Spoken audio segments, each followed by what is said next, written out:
Good morning, everybody. I'm Mark Takano. I'm the ranking member of the Veterans Affairs Committee. It's a privilege to be with you all today. Thank you, Leader Jeffries, for your commitment to bringing attention to the challenges veterans and their families face. We gather here today less than 100 days into this administration. Already we have been thrown into unrelenting chaos. 2025 welcomed a new VA secretary who seems committed to senselessly cutting VA capabilities and personnel while our veterans are left looking for care and support in the confusion. The Trump administration's actions have been swift, rash, and unrelenting against VA. Worse, Secretary Doug Collins is already signaling what's next: an anticipated reduction in force of 83,000 VA employees. Now, this reduction would shrink staffing back to 2019 levels before the passage of the Honoring Our Pact Act, the most significant expansion of veterans' health care and benefits in a generation. Think about that.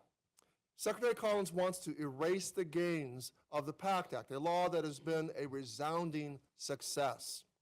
This success required VA to hire more employees to handle the influx of claims and saw more veterans coming into VA health care. The PACT Act allowed millions of veterans to receive long overdue care that they earned.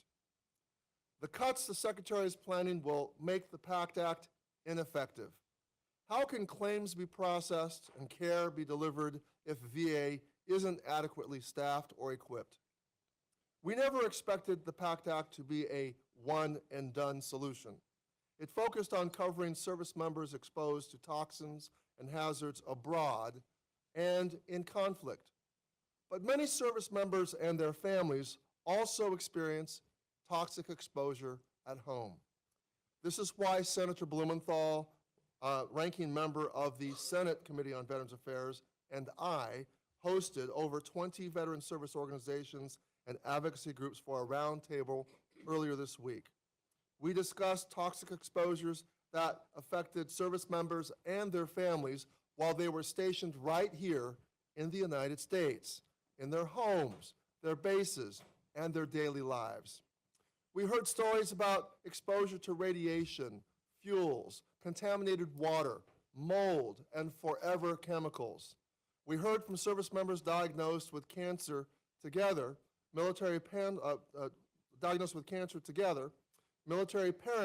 who've taken their children to more doctor's appointments than they could count, and military firefighters whose protective gear, worn every day, is now known to carry devastating long-term effects on their health.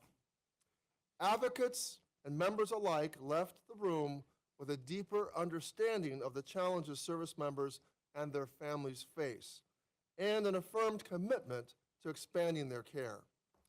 Unfortunately, this administration's cuts and the Secretary's campaign to dismantle VA make forward progress nearly impossible.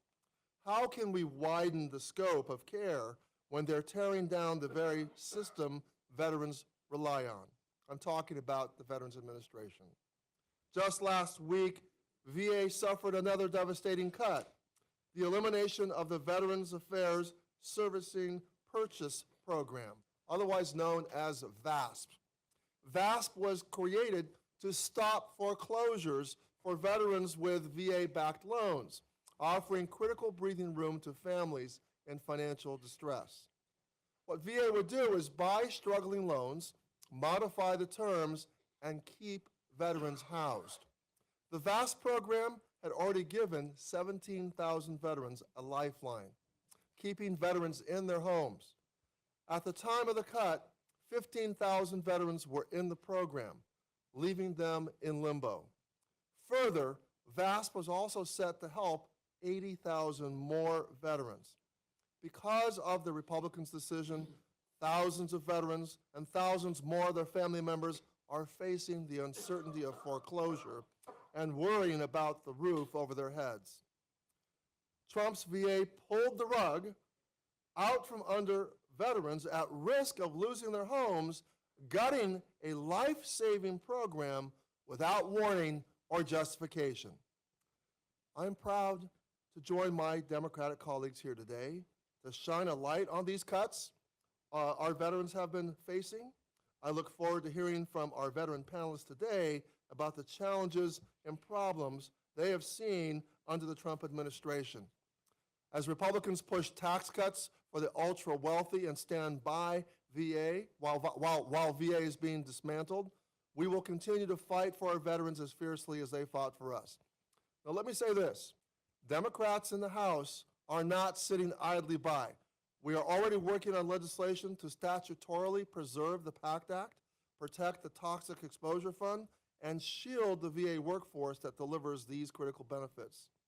Veterans should never again be asked to sacrifice their care to balance the budget. Thank you.